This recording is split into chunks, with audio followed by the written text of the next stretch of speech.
All right, guys, welcome into the recap video. Of course, I think you guys probably know, hey, this is not live, and also this is on Monday. But yeah, some things kind of came up on Sunday. On Saturday, I was kind of too tired to do a proper recap, if you will. Let me clear my voice again. Sorry about that. But yeah, I decided to do do that. But yeah, I was gonna do this on Sunday morning, but was too tired enough to do it, so we're doing it now. Going over all the big games. This one shouldn't take that long. About excuse me, it won't be that much of a long video, but yeah, we're breaking down some of the big games this past weekend. So let's go ahead and get into it. I guess we'll kind of go start from. Let me see here. I guess we work our way backwards. Yeah, with Georgia, Bama. Bama 24, Georgia 21. I correctly predicted Bama to win this game, while everyone else is picking Georgia to win. I thought Bama, in some ways, looked kind of like how they did against LSU last year when they went on the road and beat the Tigers last year in Death Valley. Now, granted, that was a blowout and that was a different quarterback in Jalen Miro, but it felt like to me Bama seemed more buttoned up, more confident. Wasn't any real competitive anxiety. They just seemed different. I don't know what else to say. I mean, I wasn't at the game, but for the most part, they seemed different, very prepared. The offense, a lot of creativity. Ty Simpson, look, I was wrong on him. I thought I was so concerned about him after week 1 against Florida State, and you know, he's ended up looking pretty good. And I grant you, Wisconsin, ULM, those are not like world beaters necessarily. One of those teams about to have a coaching change at Wisconsin, but he showed me something here. He threw for 276, should have been a lot more. Looked again calm, efficient, no real competitive anxiety, and I think that's a huge sign for Bama going forward. And it almost feels like to me that loss to Florida State, which we'll get to that later here in the video, but that loss to Florida State back in August, late August, 2 weeks ago. Excuse me. And in a lot of ways, sort of woke them up a little bit. I don't know what it was. Either they packaged it up and said, hey, look, we're not this bad, and we can be a lot better than this, and they were. And I thought that with the board being undefeated versus Sark and his team, he's beating him. Of course, he's undefeated versus Kirby and Dan Lanning at Oregon. That I couldn't get that fact out of my head that he was undefeated versus all those Saban assistants that run a very similar defense to what Kirby Smart runs, and I couldn't get that head. Or I can get that head. Oh boy, that's would sound weird out of context, but I couldn't get that out of my head. And here they are. That offense does something to that defense. I'm not an expert in college ball, like dialing up plays and stuff like that, but there's something about that offense that the board runs that really has given that Kirby Smart, Nick Saban style defense problems. Again, it's that when they played Oregon in the Pac-12, and he was at Washington 3 times. It's being Sark in a playoff game, then it's beaten Kirby twice. And as for the Georgia thing, look, I'll repeat what Josh Pate said. I still think Georgia's the best program in the country. I think they're clearly the best program in the SEC. But I also do wonder if this new era of college ball is sort of changing some stuff, or at the very least is has sort of made it. I'm not saying it's similar, but I think what Georgia's dealing with. I mean, obviously, it's the consequences of success, right? But I think what we're dealing with is sort of what been happening in college football. This sort of changing of the talent being more dispersed. Your depth isn't what it used to be 3 or 4 years ago, and I think they're starting to suffer that a little bit, and it's been on display 2 years in a row. And it's not just Kirby Smart dealing with it. Kalen DeBoer, of course, will be dealing with it. Ryan Day has dealt with it.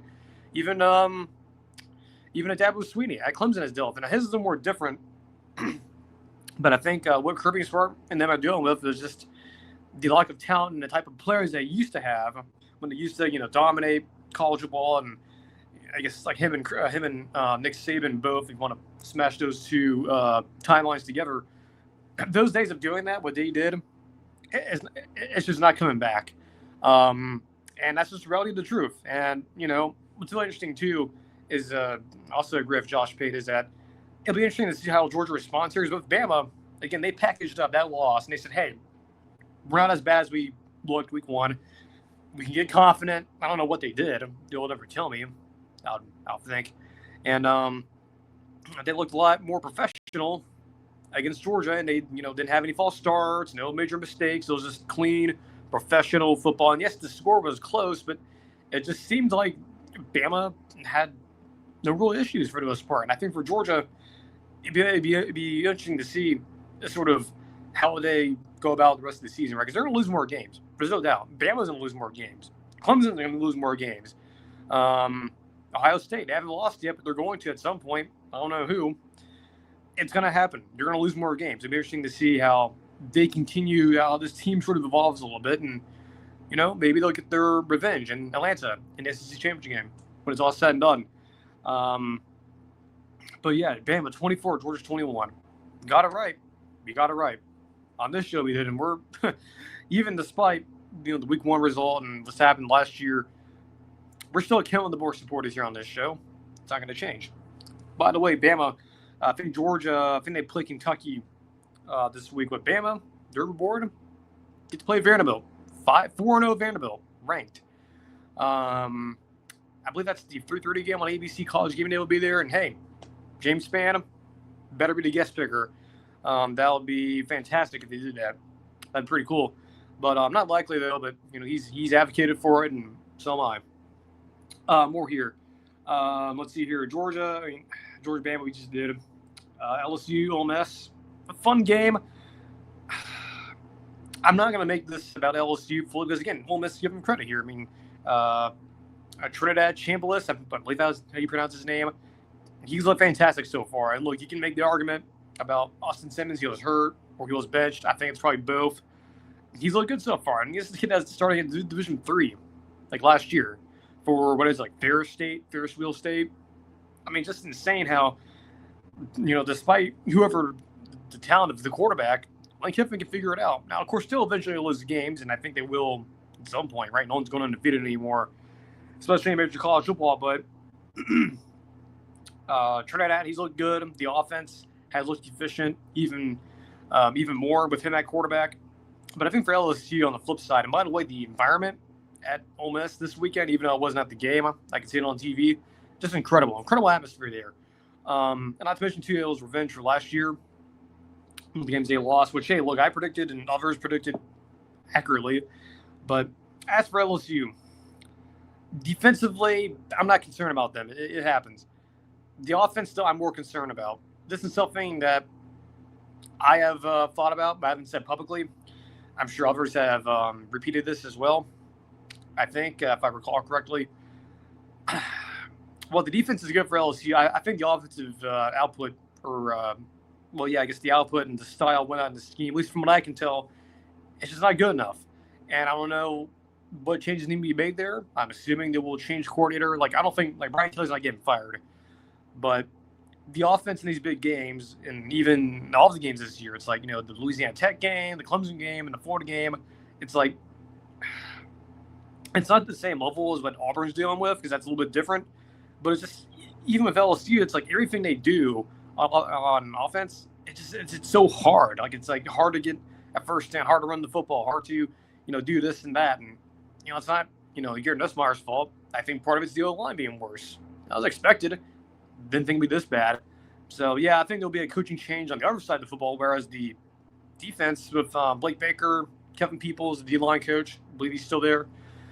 I have no problems with. I mean, they gave up 24 points. That should be good enough to win most games, right? I think most teams would like that. So, for LSU, I mean, it doesn't get any easier. I mean, it's the LSU schedule for Ole Miss, too. I mean, you'll eventually lose some games at some point. This is going to happen. I mean, major college football these days, no team's going undefeated in the regular season anymore. That's kind of a bygone era.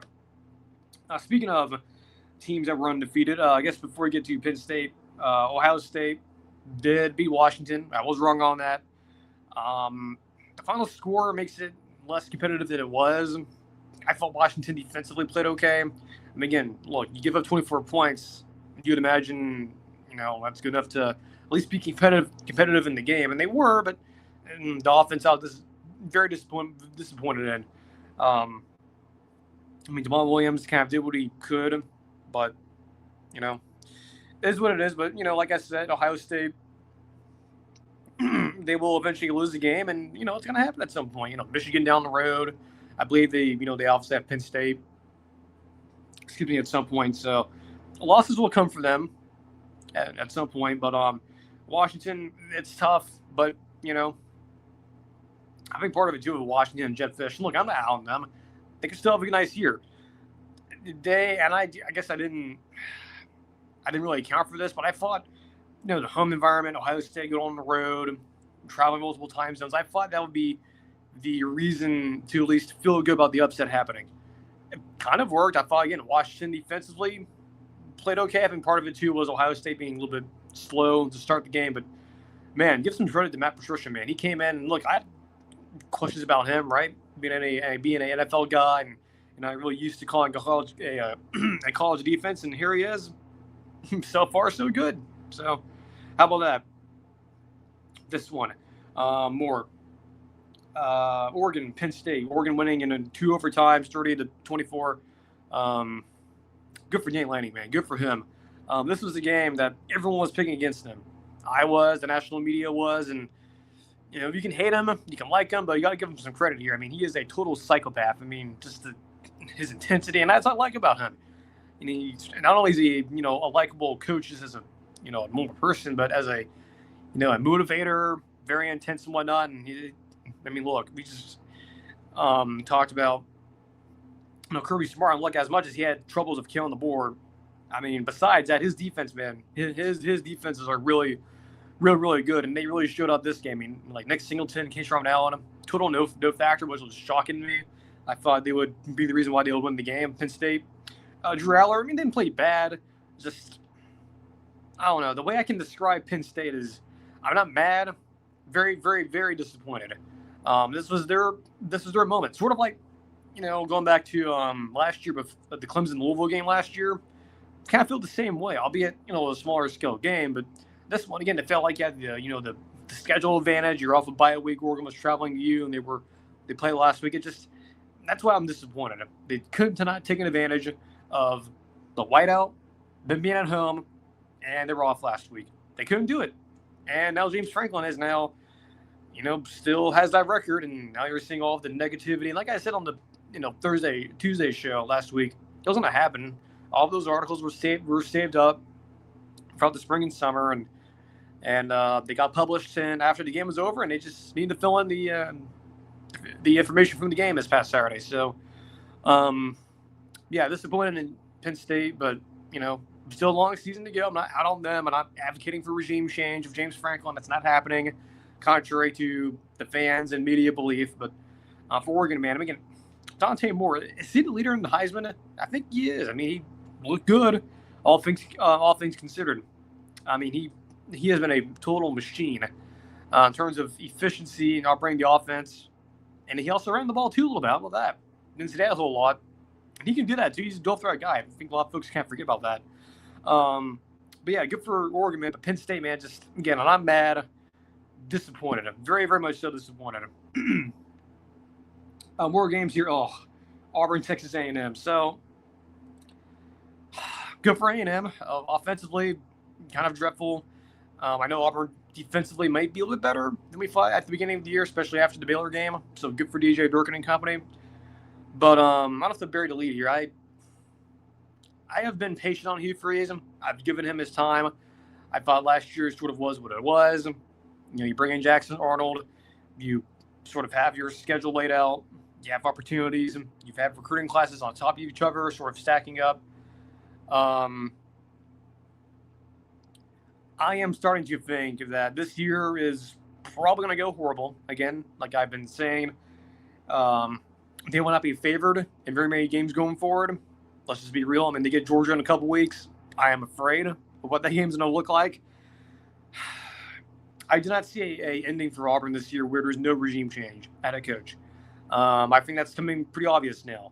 I know, Sam Pittman got fired on Sunday during the NFL games, and we'll talk about that on the Tuesday show tomorrow, more about that. But that's not the last firing either. There's more kind in the SEC in particular.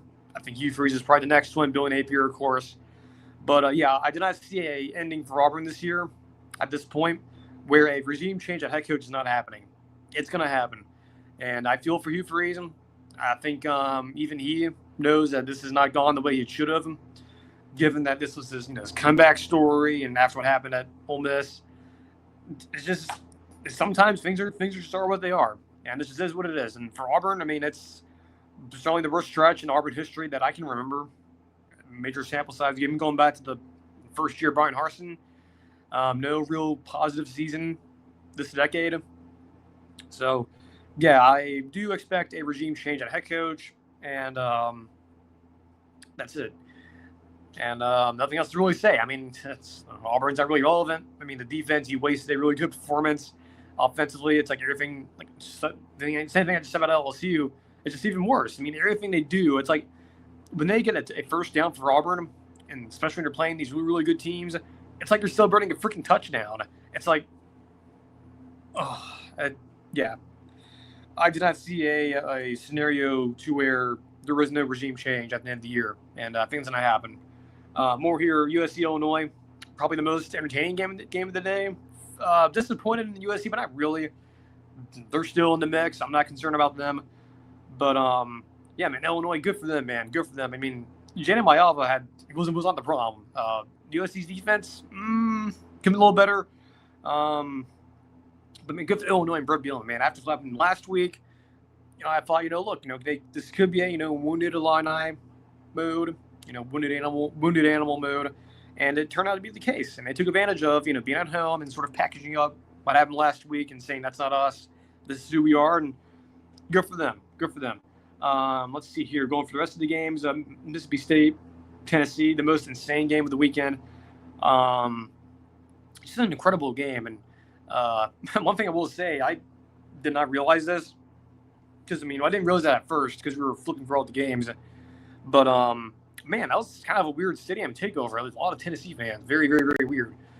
Did not expect that to happen. But, look, good for Tennessee. You survived, advanced. Yes, the defense is as bad as I thought it was, and this game sort of confirmed that. But if you're Mississippi State, no shame here. You competed well. I think Jeff Lebby's obviously you're over already by October. I think he'll get to a bowl game, but we'll see. More here, Georgia Tech, Wake Forest. Did not think about this game at all last week. Entertaining game. They couldn't run the football, at least from what I can remember. Haynes King was literally doing everything, and that's a good thing, but it's also not. So it's like kind of okay, but not really okay. If you're a Georgia Tech fan, that Haynes King just happens to be like doing everything for you. So there's that. Look, for Wake Forest, it was their Super Bowl. Arkansas, Notre Dame, nothing to talk about. Sam Pittman's fired. But we'll say for Notre Dame, though, and I agree with Bud Elliott. USC losing to Illinois. Notre Dame's not making to the playoffs now. Their schedule going forward is just terrible.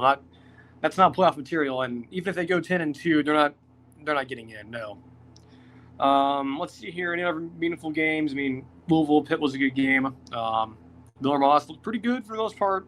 How about this? Kansas State. Good for Kansas State. Good for them. I know it's, UCF and they're, a bit of a transitional phase, but good for Kansas State. Cincinnati, Kansas, high-scoring game. Good for Cincinnati. Daniels, he's still healthy, but Kansas defensively is what it is. Let's see here. Any other games to talk about? Meaningful games? I don't think so. South Carolina take care of Kentucky. Cool. But, yeah, for the most part, I think it's all the major games, at least during the weekend. Now, of course, the one that you're all waiting for is the Florida State game. Highly entertaining. Good for Virginia, man. Tony Elliott, that staff there. And, of course, remember the shooting a couple years ago. One of the, I think it was like 2 players, I believe, have lost their lives. They're very tragic into that first season. But how about this, man? They're in the top 25 now. How about that? Crazy game, too. Just a lot of back and forth, turnovers, sloppiness on both teams. But it's college football, man. Got field storming, too. Go for Tony Elliott and that crew. But for Florida State, he got exposed properly. No shame, right? I mean, like I've been saying, a lot of these teams you're going to lose games, right? You're not going to go and become major college football undefeated. And much like I've been saying about a lot of these other teams, been interested to see what Florida State looks like on Saturday if Miami coming to town, and who's rested, by the way. Florida State now, they have an extra day, but they just got off a loss. Is it wounded Seminole mode, or is it you're just dead? And Miami could take advantage of that. It's at home though, so we'll see. Yeah, so we'll have a normal show tomorrow. Well, not a normal show, but it will just be later. I believe as I'm recording this, the live streams are ready to go. So there's that. But yeah, normal show tomorrow will just be a little bit later around this time, I believe. But yeah, we'll have a normal show tomorrow, doing our predictions, and of course, I'll do my reaction to the Bucs-Eagles game. So we'll be doing that tomorrow, and also some other stuff too that we have planned as well. So yeah, hopefully we'll be doing this again next week. We're having to do this a couple days after the game weekend's over. But yeah, I was kind of tired on Saturday night, so it's what it is. But yeah, hopefully next week we'll get back to the normal programming. So, but yeah, I cannot do not do one of these for this weekend. So how about that? Yeah, so I'll see you guys tomorrow on the show as I'm recording this. But yeah, we'll have a show on Tuesday, September 30th. So just keep an eye out for that. Getting the stream ready to go. So yeah, we'll see you guys then.